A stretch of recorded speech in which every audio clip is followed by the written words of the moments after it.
భద్రాద్రి కొత్తగూడెం జిల్లా చర్ల మండలం తాళిపేరు ప్రాజెక్టుపై ఉన్న రహదారి పరిస్థితి కొండ నాలుగు మందేస్తే ఉన్న నాలుక ఊడిపోయింది అనే చందంగా ఉందని ప్రయాణికులు వాపోతున్నారు. ముఖ్యంగా ఈ వంతెనపై గర్భిణీ స్త్రీలు ప్రయాణించాలంటే భయపడే పరిస్థితి నెలకొంది.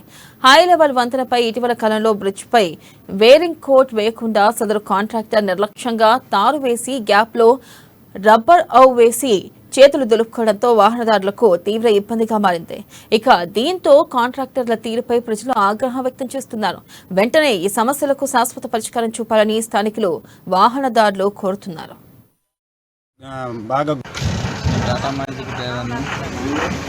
బ్రిడ్జి మీద వెళ్తుంటా ఉంటే స్టీరింగ్ అటు ఇటు కొడుతూ ఉంటుంది, జోకర్లు గుద్దుకుంటున్నాయి.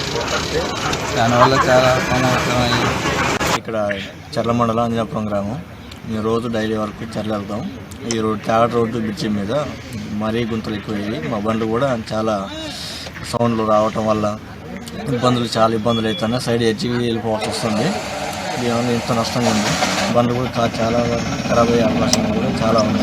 ఈ తేగడ బ్రిడ్జి మీద తారు పోయటం వల్ల మధ్యలో గ్యాపుల దగ్గర బాగా గుంతల్లాగుండి ఆటోలు అందులో దిగబడి ఫోర్క్ కప్పులు, హబ్బులు, జోకర్లు తొందరగా పోతున్నాయి. ప్రయాణికులు కూడా బాగా ఇబ్బంది పడుతున్నారు. బాగా ఎగరేస్తుంది. దాని గురించి అధికారులు పట్టించుకోవాలని కోరుతున్నాం. నా పేరు ప్రకాష్ స్వామి, నేను ఆటో డ్రైవర్ని. తాల్పేరు దగ్గర ఉన్న బ్రిడ్జి మీద బాగా తారు పోయడం వల్ల గుంటలు బాగా పడిపోయినాయి. దీని వల్ల